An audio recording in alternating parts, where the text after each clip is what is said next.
Hi hello friends, ಸಣ್ಣ ಅಡುಗೆ ಮನೆಗೆ ಸ್ವಾಗತ. ಇವತ್ತು ನಾವು ಮಾಡ್ತಿರೋದು ಉತ್ತರ ಕರ್ನಾಟಕ ಶೇಂಗಾ ಚಟ್ನಿ ಮಾಡೋದು ಹೆಂಗಂತ ತೋರಿಸ್ಕೊಡ್ತೀನಿ ರೀ. ಬೇಕಾಗಿತ್ತು ಒಂದು 100 ಗ್ರಾಮ್ ಶೇಂಗಾ ತೊಗೊಂಡಿನಿ ರೀ.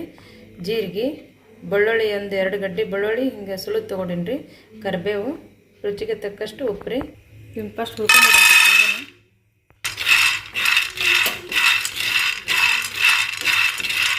ನಾ ತೊಗೊಂಡು ಜವಾರಿ ಶೇಂಗಾ ಕಾಳು ಇದು ಫಾರ್ಮ್ ಸಿಗ್ತೈತಿ. ನಾ ತೊಗೊಂಡಿರೋದು ಜವಾರಿ ಇದ್ರದ್ದು, ಹಂಗಾಗಿ ಕಾಳು ಸ್ವಲ್ಪ ಸಣ್ಣದೈತಿ.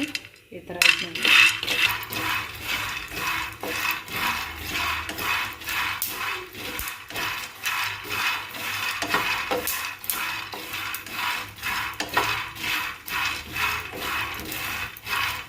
ಇದು ಹುರ್ಕೊಂಡಾಗೈತೆ ರೀ. ಇದನ್ನು ಸ್ವಲ್ಪ ಸಿಪ್ಪಿ ಎಲ್ಲ ತಗೊಂಬಿಡೋಣ್ರಿ.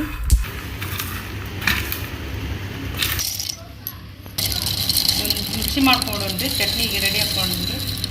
ಬೆಳ್ಳುಳ್ಳಿ ಹಾಕ್ಕೊಳತ್ತೀನಿ ರೀ. ಕರಿಬೇವು ರೀ, 1 ಸ್ಪೂನ್ ಜೀರಿಗೆ ರೀ,